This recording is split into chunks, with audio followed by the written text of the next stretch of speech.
Doctor Harshala Patwardhan गेली 29 वर्ष आयुर्वेदिक आणि ओबिसिटी कन्सल्टंट म्हणून सांगली, मिरज आणि पुणे येथे कार्यरत आहेत. वी आर सो लकी की एक फिटनेस फ्रीक पर्सनॅलिटी इथे आपल्याला गेस्ट म्हणून लाभलेली आहे. आणि पर्सनली मला विचाराल तर त्यांची माहिती घेता घेता मी त्यांची खूप मोठी फॅन झाली आहे. त्यांना वसुंधरा सन्मान पुरस्कार 2014 तसेच नुकताच झालेला मनोवर्धन योग संस्थेमार्फत दिला जाणारा सूर्यदूत पुरस्कार 2025 मिळालेला आहे. त्या फर्स्ट फिमेल रनर आणि मॅरेथॉनर ऑफ सांगली आहेत. रनिंग ॲक्च्युली त्यांनी 2015 साली स्टार्ट केलं आहे. त्यांनी पोडियम फिनिश केलं आहे. सांगली, कोल्हापूर, इचलकरंजी तसेच सातारा नाईट, जावळी जोडी मॅरेथॉन, वाई, कराड, सातारामधील बरेच इव्हेंट्समध्ये त्यांनी सहभाग घेतलेला आहे. मॅरेथॉनमध्ये त्या नेहमी सहभागी होत असतात. परवासुद्धा त्या दिल्ली येथे मॅरेथॉनसाठी गेल्या होत्या. आज दुपारी आल्या आहेत आणि संध्याकाळी आपल्या कार्यक्रमासाठी इथे हजर झालेत. She is a pinkathon ambassador for Sangli. 2021 मध्ये virtual running everesting base camp त्यांनी केले आहे. आता हे काय असतं हे त्या जेव्हा स्पीच द्यायला येतील तेव्हा त्या सांगतीलच. त्यांचे नाव हॉल ऑफ फेममध्ये नोंद झाले आहे. She is the second fastest Indian female from a total of 10 Indian female. आणि हे झाले फक्त रनिंगचे बरं का, अजून पुढे भरपूर लिस्ट आहे. त्यांनी 10 लाख स्किपिंग्स 3 वर्षामध्ये पूर्ण केल्यात आणि त्यातील सुद्धा त्यांचा बेस्ट परफॉर्मन्स आहे 10,000 स्किपिंग्स इन 78 मिनिट्स. आत्ताच आपण ऐकले त्यांना सूर्यदूत पुरस्कार 2025 मिळालेला आहे. त्यांनी सर्वात पहिल्यांदा 108 सूर्यनमस्कार 2007 मध्ये घातलेत आणि तेव्हापासून या सूर्यनमस्काराचे व्यसनच लागले म्हणा ना त्यांना. 2009 ते 2014 रथसप्तमी टू रथसप्तमी अशा 5 वर्षात त्यांनी 1,01,000 सूर्यनमस्कार पूर्ण केलेले आहेत. आणि त्यातील सुद्धा त्यांचा बेस्ट परफॉर्मन्स आहे सलग 601 सूर्यनमस्कार. आम्ही 108 झाल्यावर ढेपाळतो मॅम. आता आमच्याकडे असे इंटरेस्टिंग काय म्हणतो इन्थुझियास्टिक मेल तयार झालेत की ते 150 घालायला तयार आहेत. नेक्स्ट वेळेला मॅम त्यांच्याकडून 150 घेणार आहेत करून. आणि सूर्यनमस्काराचे आता तर त्यांनी काउंटिंग बंद केलेलं आहे. म्हणजे आणखीन किती झाले असतील वी डोंट नो. इंटरेस्टिंग गोष्ट पुढे आहे बरं का. वयाच्या 50व्या वर्षी वाढदिवस वेगळ्या पद्धतीनं साजरा करायचा होता. काय करावं. रायगडला गेलाय, चालत गेलाय, किती दम लागला. मी निम्म्याच्या वर गेले होते आणि तिथनं परत आले आणि मग परत गेले गंडोलाने गेले. एवढी मी हार मानली होती. आणि ही 2 वर्षामागची गोष्ट आहे, जिम जॉईन करायच्या आधीची गोष्ट आहे.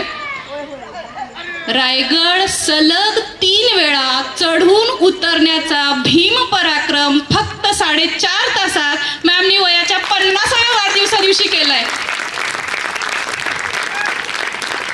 बाय द वे मॅमचं वाटत नसलं तरी आत्ता वय 53 आहे बरं का.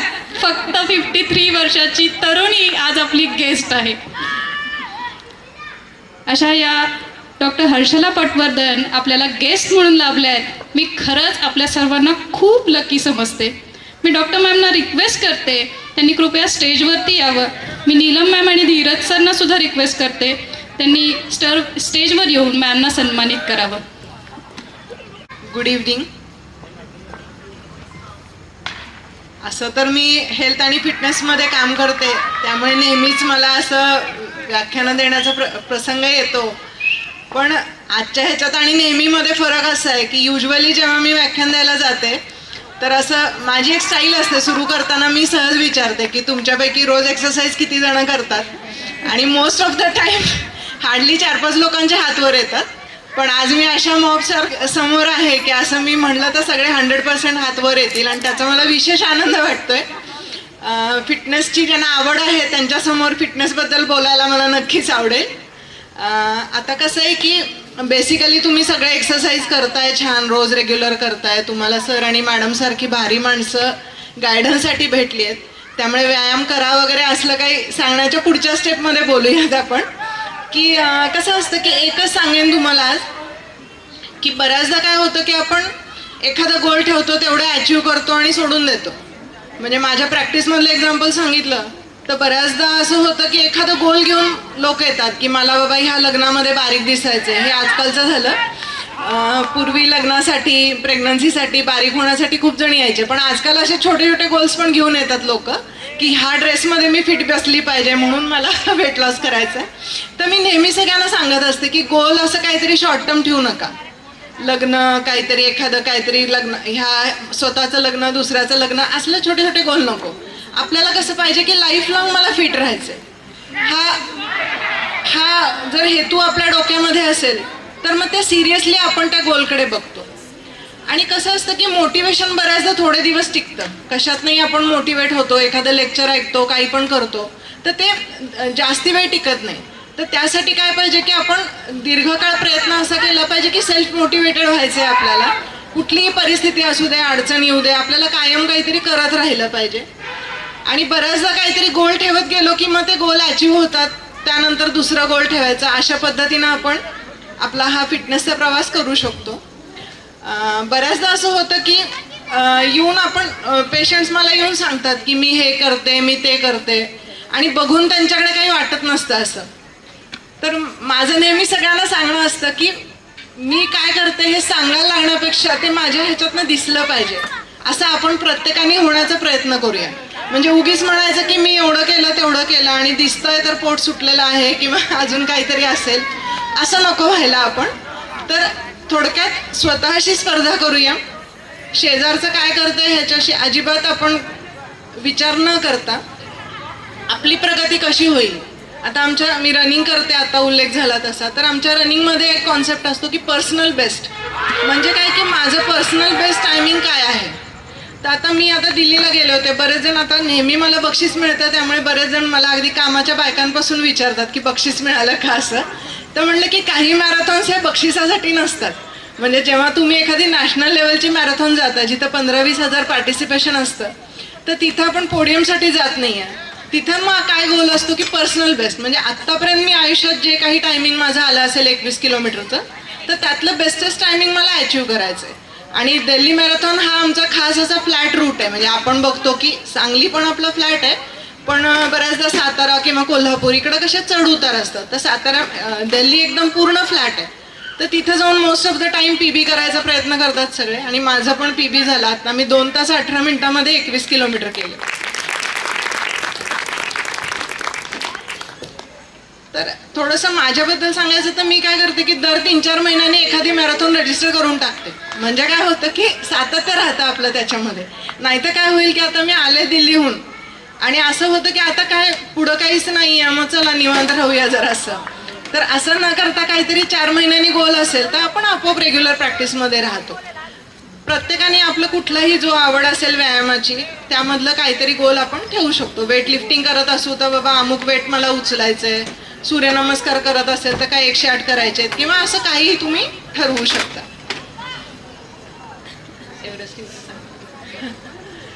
मला वाटतं सगळे जरा गॅदरिंग मूडमध्ये आहेत, तरी पण थोडक्यामध्ये मी जे एव्हरेस्टिंग केलं त्याचं सांगते. एव्हरेस्ट आपल्या सगळ्यांना माहिती आहे. आता कसं होतं की जर रनिंग करायचं असेल आणि एव्हरेस्टिंग करायचं असेल तर त्याचं कॉम्बिनेशन काय होऊ शकत नाही. कारण आपल्याला माहिती आहे की एव्हरेस्ट हा बर्फामध्ये आच्छादित असतो आणि तिथं पळणं शक्यच नाही आहे, चालणं सुद्धा खूप स्लो असतं असं.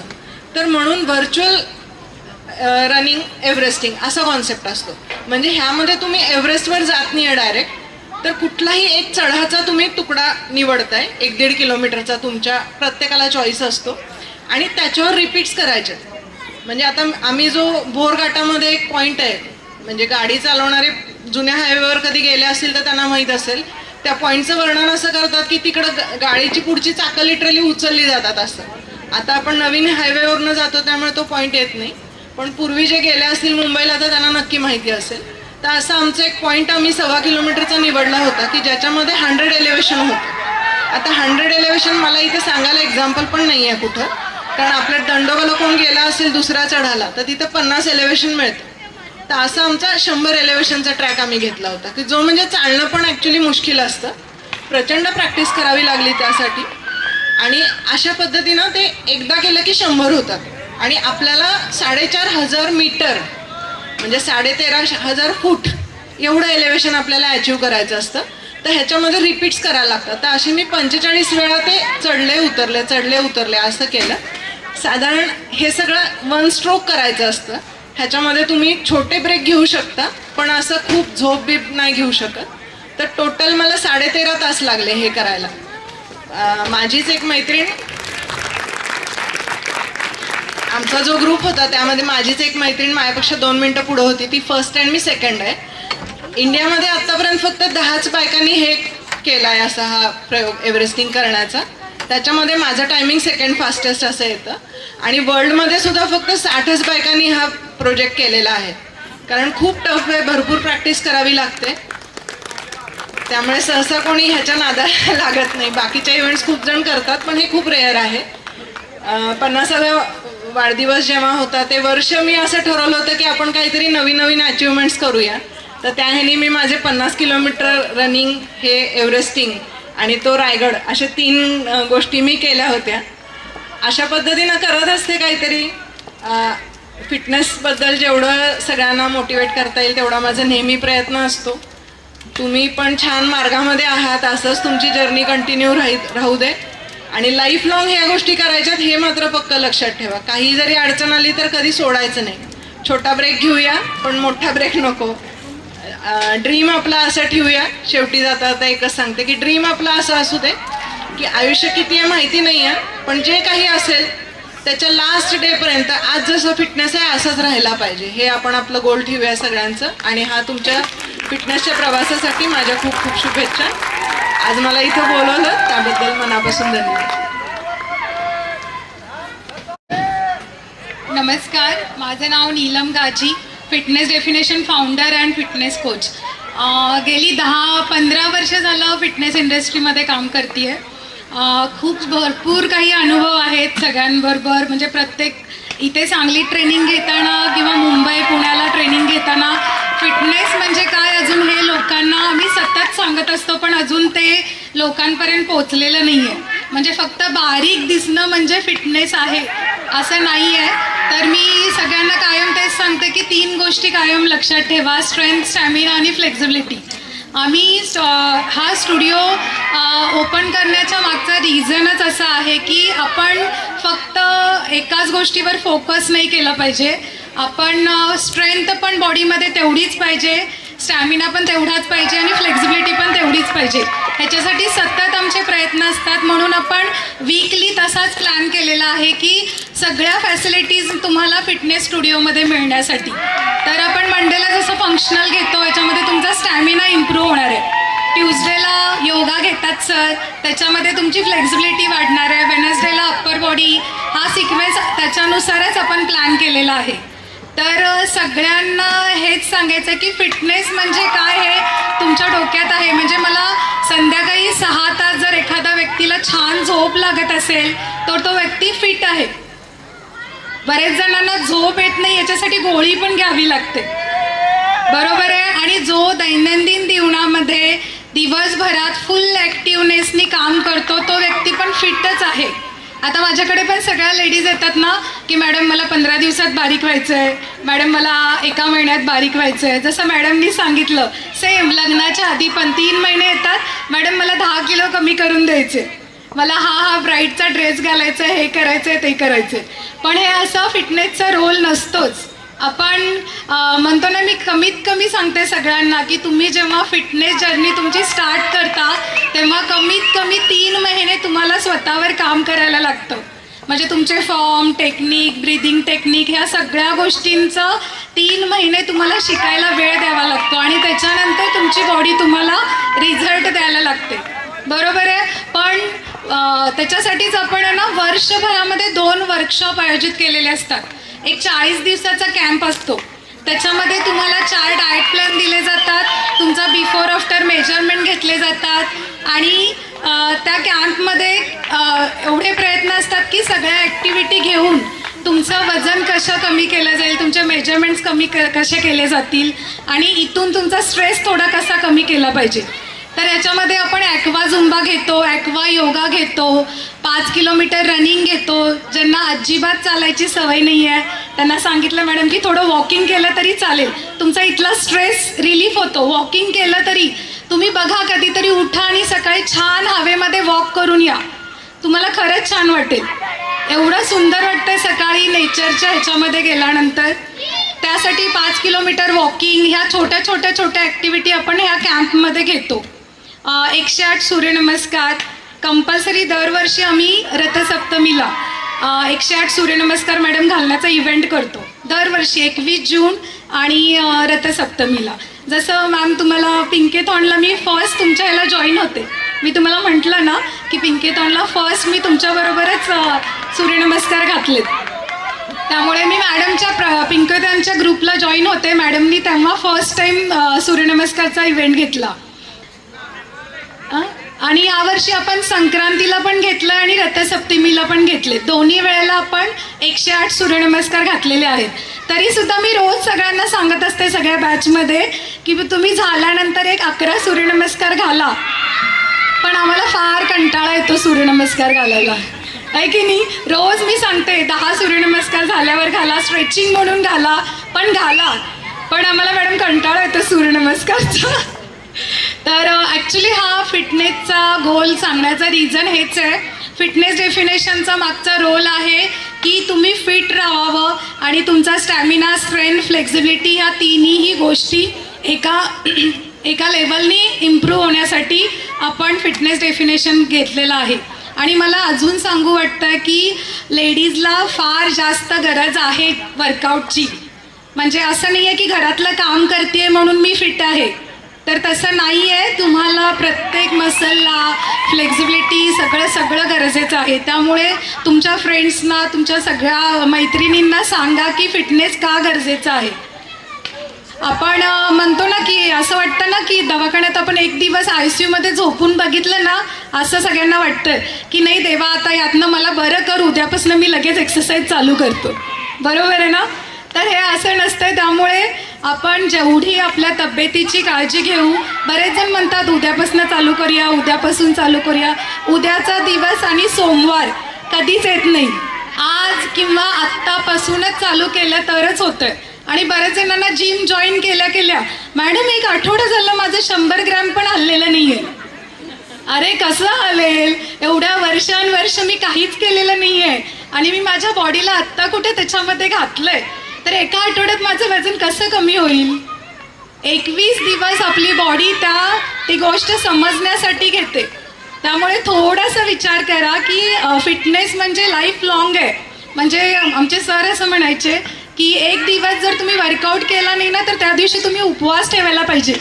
कारण की आपण कॅलरीज बर्न केल्या नाही आहेत, तर खायला पण नाही पाहिजे. बरोबर आहे ना. म्हणून एक्सरसाइज फार महत्त्वाची आहे. तर मला एवढंच सांगायचं होतं की सगळेजण छान वर्कआउट करताय, फक्त स्वतःच्या तब्येतीकडे लक्ष द्या. आपण म्हणतो ना की हेल्थ चांगलं तर सगळं चांगलं.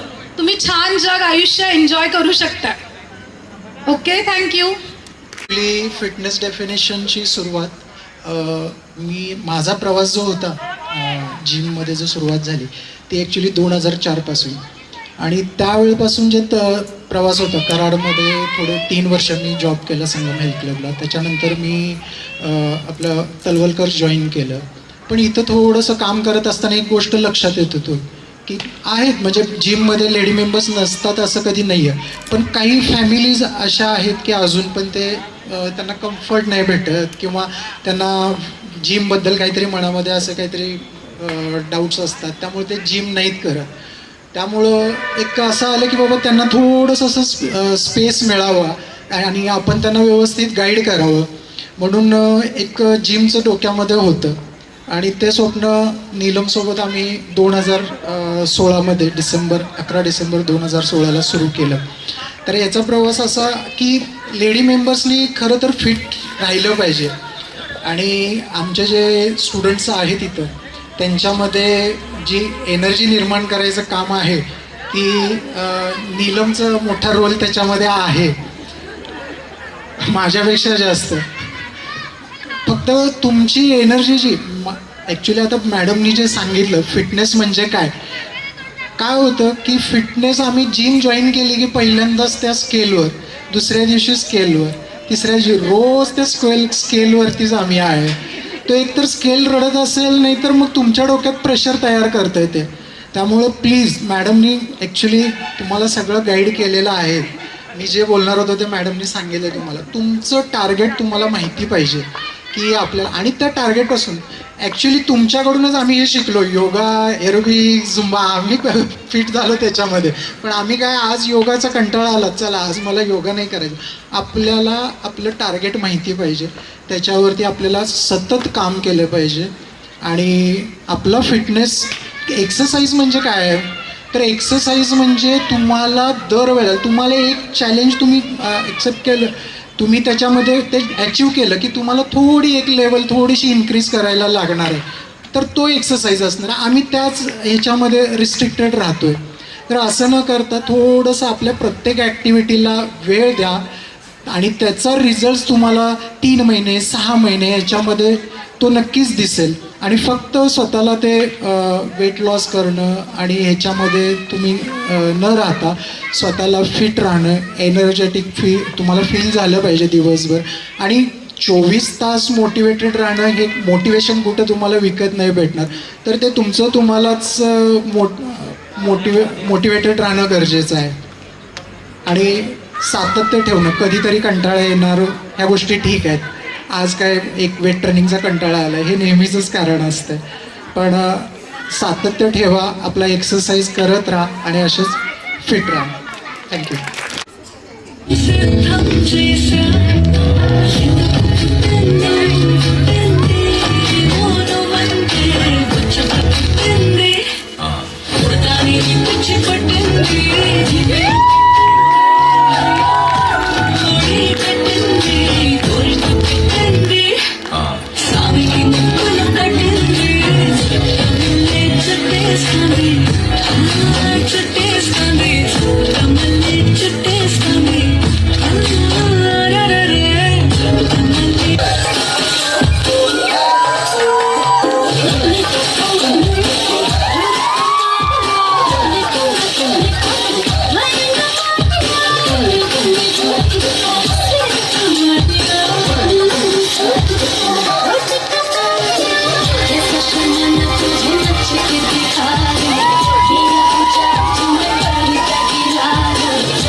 आपले आपले करूयात. ओके ओके, मग स्टॉपवॉच कशाला? कोण पहिला थांबेल तो आउट. Okay, start.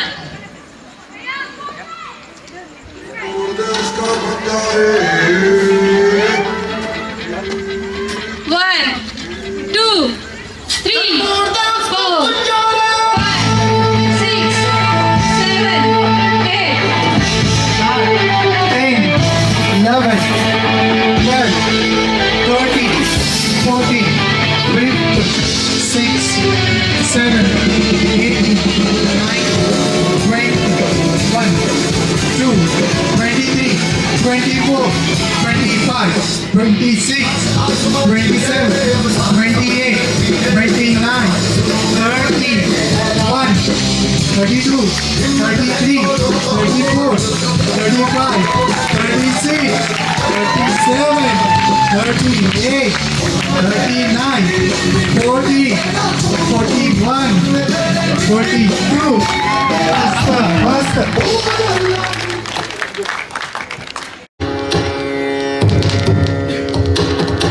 नमामि शमीशान निर्वाणरूपम्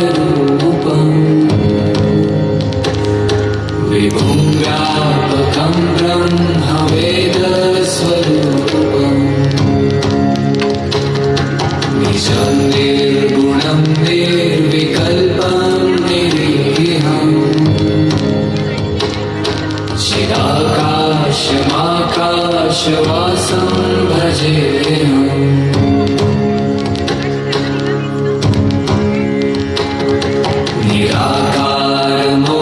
निराकारमोङ्कारमूलं तुरीयम्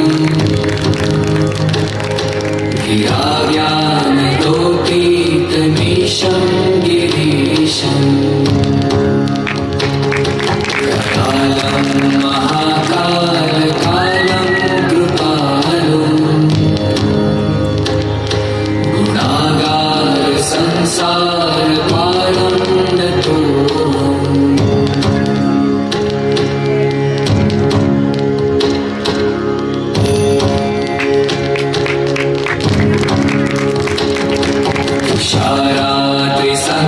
तुषाराद्रिसङ्काशगौरं गभीरम्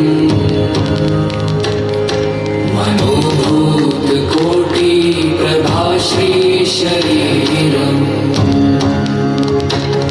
स्फुरन्मौलिकल्लोलिनीचारुगङ्गा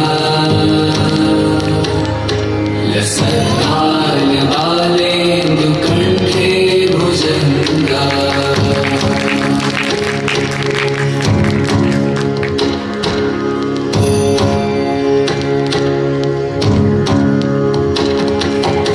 चलत्कुण्डलं भ्रूसुनेत्रं विशालम् प्रसन्नाननं नीलकण्ठं दयालम् मृगाधीशचर्माम्बरं मुण्डमालम् प्रियं शङ्करं सर्वनाथं भजामि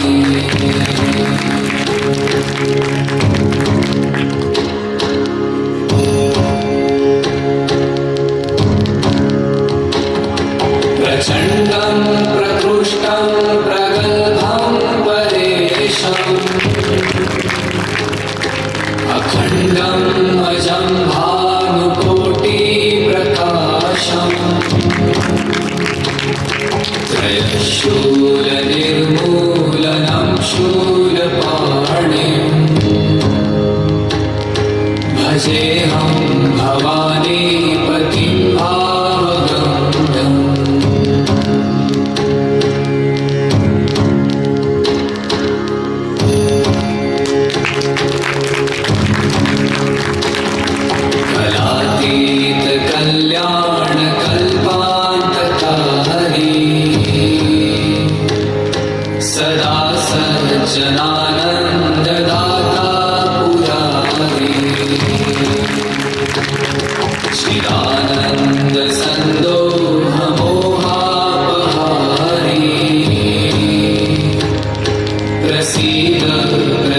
प्रभो मन्मथारे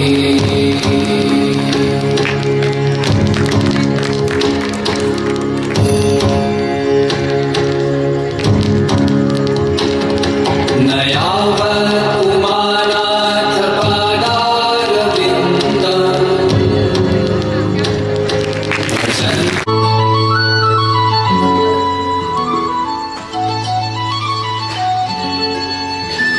छनछनन पैंजण चांदीचा कमरबंद खनखनन बागडांचा हिरवा पिवळा रंग लावणी केसात गजरा पांढरा आणि शुभ्र दिसते इतकी सुंदर कोणी होईल दंग काळे शिंदे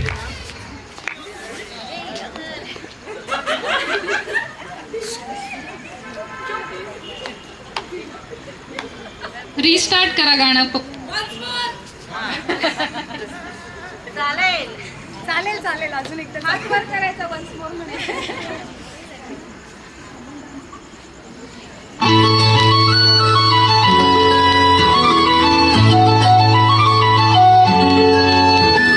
छनछनन पैंजण चांदीचा कमरबंद खनखनन बागड्यांचा हिरवा पिवळा रंग लावणी केसात गजरा पांढरा आणि शुभ्र दिसते इतकी सुंदर कोणी होईल दंग काळी शिंदे काळी कुर्ती घालून आली ती बोलले अहो भेटाना नदीच्या काठीशी होले होले आली ती माझ्या पाठीशी बोलले अहो भेटाना नदीच्या काठीशी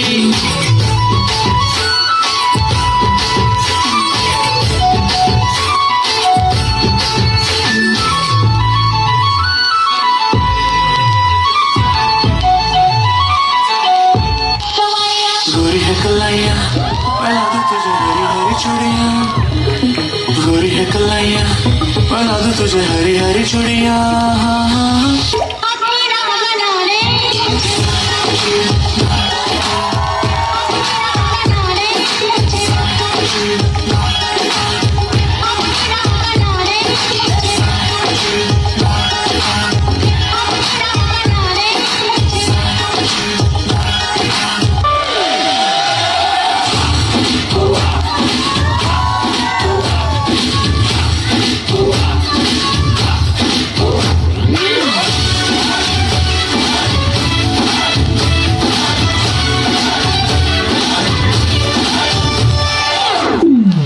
शुरू करे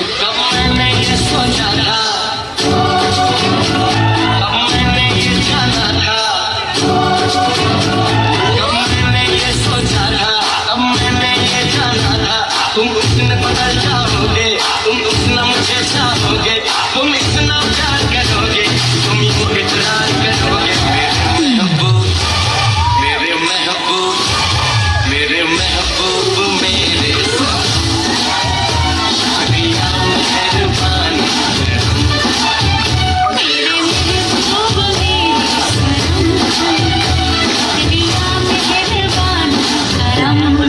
Bring the drum.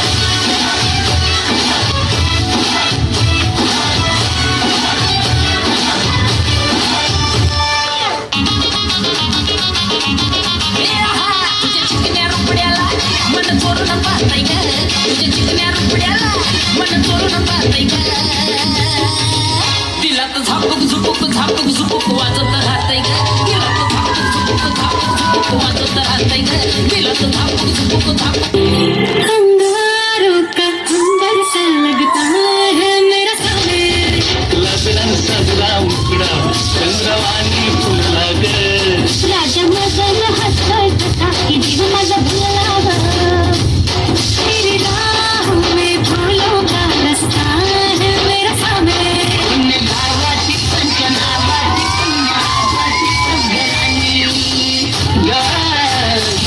आले कुंकत नार लटकत मान मुरडत हिरगराणी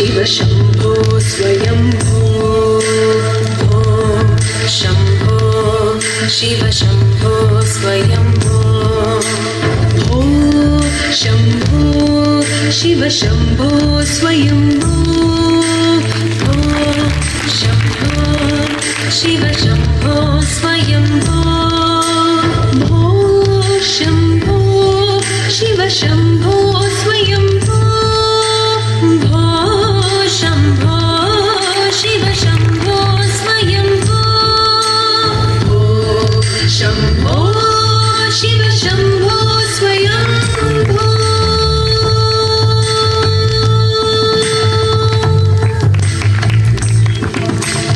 शङ्गाधर शङ्कर करुणाकर मामव भवसागर तारक गङ्गाधर शङ्कर करुणाकर मामव भवसागर तारक ओ शम्भो शिव शम्भो स्वयंभो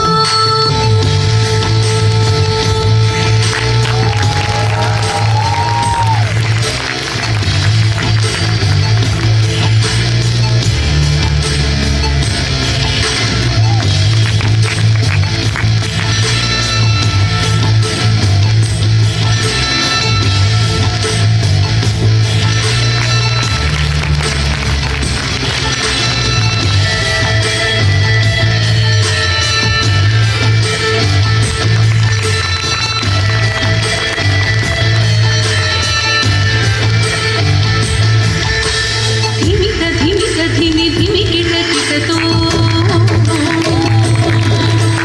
तोम तोम धिमी किट तरी किट किट धिमी धिमी किट किट तोम तोम धिमी किट तरी किट किट मतंग मुनिवर वंदित ईशा सर्वदिगंबर वेष्टित वेशा मुनिवर वंदित ईशा सर्वदिगंबर वेशित वेशा नित्य निरंजन नित्य नटेशा ईशा सर्वेशा सर्वेशा शम्भो शिव शम्भो स्वयंभो शिव शम्भो स्वयंभो शिव शम्भो स्वयंभो शिव शम्भो स्वयंभो शिव शम्भो स्वयंभो शिव शम्भो स्वयंभो शिव शम्भो स्वयंभो शिव शम्भो स्वयंभो शिव शम्भो स्वयंभो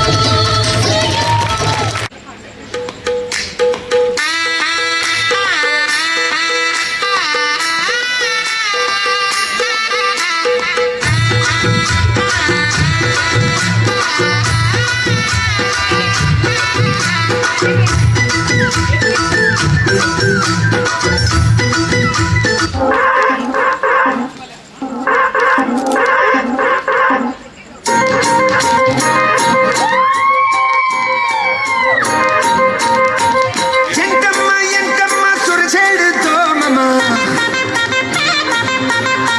షహనాయి బాజే హై పే పే పే పే మమ ఎవరు ఫోన్ చేశారు? ఆపు ఆపు ఎయిర్ప్లేన్ మోడ్.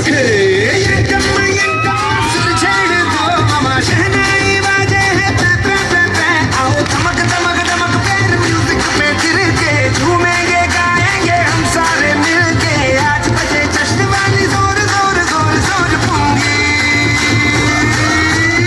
ఈ రోజు వేడుకగా ఉంటుంది ఉంటుంది నాచెంగే अपनी उठा करके ఈ రోజు వేడుకగా ఉంటుంది ఉంటుంది నాచెంగే अपनी उठा करके लुंगी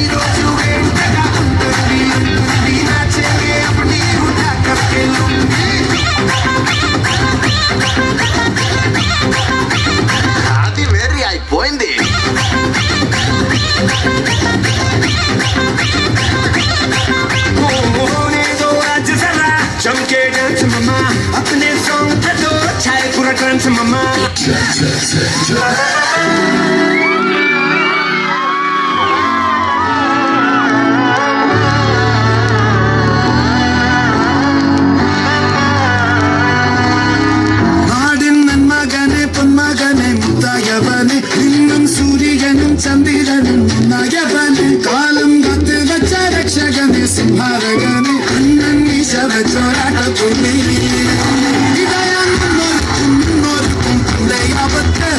छोरा कोंडीची साडीच्या सोळा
పాష్ పరదేశీ నేను పరి నుంచి వచ్చేసాను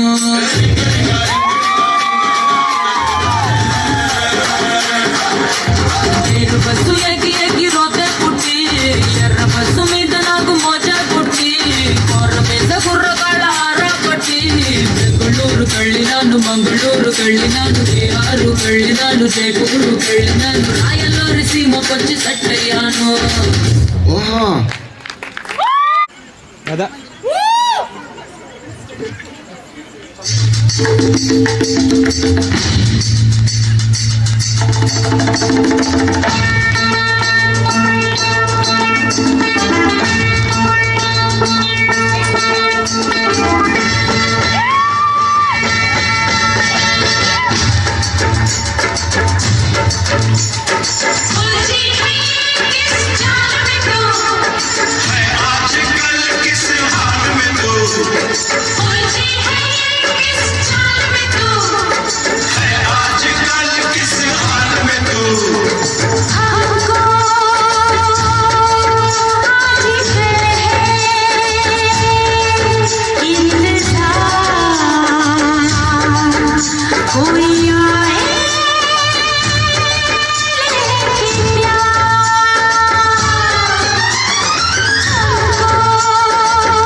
Cristiano se da, una Spaten Magristinal. Cristiano se da, una Spaten Magristinal.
नजरों में मेरी ना आओ ना कोई बात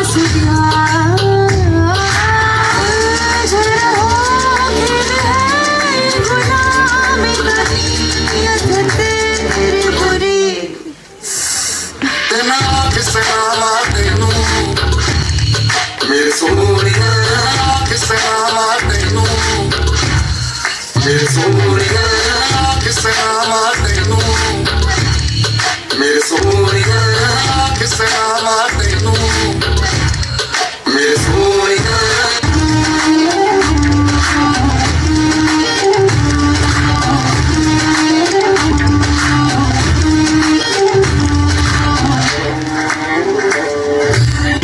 थोड़ी फुर्सत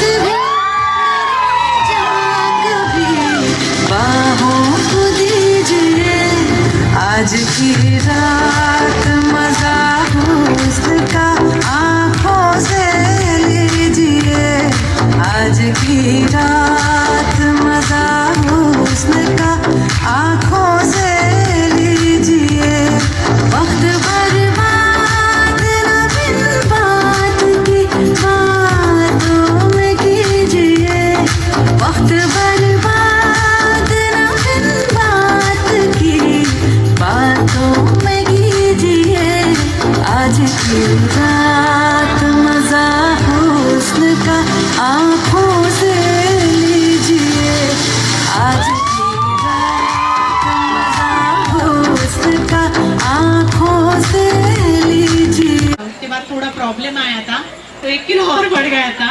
फिर मुझे नी प्रॉब्लम चालू हो गया तो मेरी फ्रेंड है अंबिका जो बोली कुछ भी हो लेकिन तू अभी ये 30 डेज का जो है तू करेगी और कुछ भी हो। और उसने लिख के भी रखा था कि तू 10 किलो तुझे वजन कम करना ही है। अगर वो इतना टेंशन आ गया था लेकिन वो हमेशा मैं बोलती थी कि मेरा पैर दुख रहा है मेरा पैर दुख रहा है तो वो हमेशा मुझे बोलती थी कोई हरकत नहीं चलेगा थोड़ा धीरे धीरे कर ये कर सबको ये कर लेकिन हो गया 5 किलो उससे बहुत खुश हूँ। आणि सगळ्यात थँक्यू म्हटलं तर अंबिकाला जिच्यामुळे मी खरंच मोटिवेट झाले आणि माझ्या मैत्रीण स्मिता आणि आमच्या स्कूलच्या प्रिन्सिपल स्वाती कुलकर्णी मॅडम कारण मला थंबला लेट व्हायचा तरी पण मॅडम म्हणायच्या तू कर मग उशीर झाला तर चालेल मॅडम मॅनेज करायच्या माझ्यासाठी महिनाभर त्यांनी माझ्यासाठी खूप मॅनेज केलं टायमिंग पण त्यामुळे सगळ्यांना थँक्यू वसंता स्मिता सगळ्यांना थँक्यू सो मच।